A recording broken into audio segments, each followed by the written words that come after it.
Good morning. This is Marie from Mama Marie's Restaurant. I'm here in my kitchen this morning. I had a lady contact me the other day at the restaurant, wanted to know if I'd make a corn casserole. So that's what we're going to do this morning. It's very simple. Sometimes I think mine may be a corn casserole or corn pudding, ever how you want to call it. But just remember, I do make my own recipes. So I make them for the restaurant to make in big volumes. But I'm trying to condense them down and write them down in my book as I go. So this is the first one I made condensed down, so we're just going to see how it turns out. I got a comment from a sweet lady the other day. She said, I need to smile more. So that's what I'm going to try to, because you know, I'm a child of the King and I have so much to smile for. Just the joy in your heart should show Christ should come forward with you. And how is he going to come forward if we're frowning all the time? So I'm going to start smiling more. Okay. All right, let's get with our casserole this morning. First of all, we do a can of cream corn. This is a 14.75, and it's from the dollar store, Dollar Tree. So not Dollar Tree, Dollar General. So I just had to run and get some this morning. So that's what we're going to start with. We're going to do 1 can of cream. Now, if you notice, if you're looking up a recipe for a corn casserole, it usually calls for the Jiffy corn mix, but I don't put that in mine. Then we do the same thing with a same size can whole kernel corn. We just mix them all together.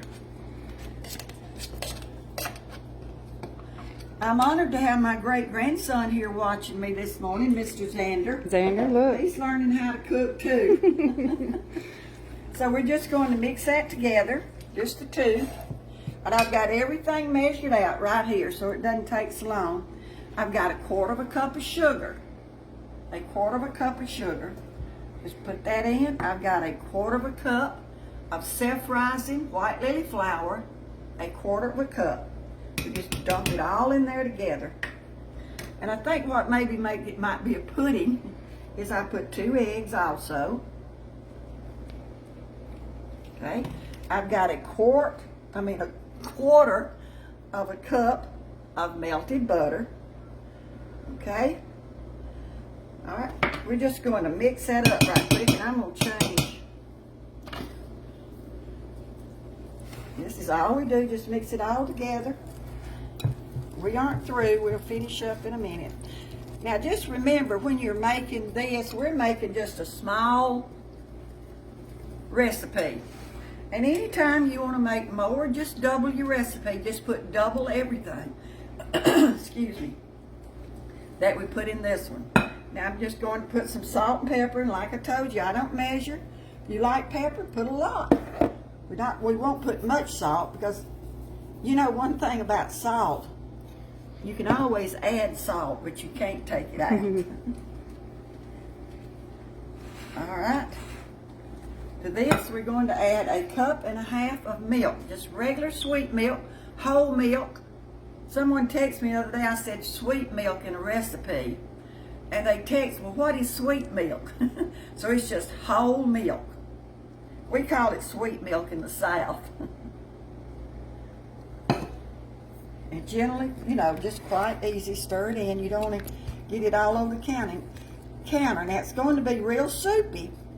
And you think, my goodness, that's soupy.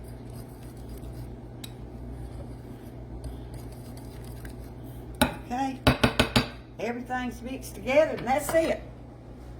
Just real simple. And you know, I don't do complicated stuff. I try to do what I've got in my house without having to run to the store, and my daughter's laughing about that because I send her to the store all the time. But we're going to take just a casserole bowl, and I'm going to spray it real good. I hope that all fits in here. And we're just going to pour it. Now remember, it's real soupy. Oh yeah, that's going to do good. I've got my oven preheated to 350, and we'll probably cook it 45 minutes, 30 to 45 minutes. Now you see how soupy it is. Let me show them. Now when it gets done, it won't be soupy like that anymore. It'll be kind of set. Your eggs and all the stuff we got in will make it come together and be really firm. So we're going to put it in the oven at 350. We'll be back when it gets done. We'll show you the finished product. And I hope it turns out. This is the first time I've used my condensed recipe. Thank you. We'll see you in a little bit. Hello again. We're back. Our corn casserole is done. Now, take a picture of it. Mine was actually a little thick. You see how it's just kind of, it's done even though it don't look like it. Now, I had to cook mine about an hour because I did make it a little thick. You could make it thinner. Put it in a bigger pan so it won't be so thick. And it's going to be good. I'm not going to dip any out because it needs to set a little bit. So we're just going to leave it like that, and we're going to enjoy this corn casserole. Now I'm getting ready, if you notice all the mess around me, I'm getting ready to make some crock pot lasagna. So we'll be putting that video on before long, but I hope you enjoy the corn casserole. Maybe you have one for lunch tomorrow. Thank you so much for watching. Bye-bye.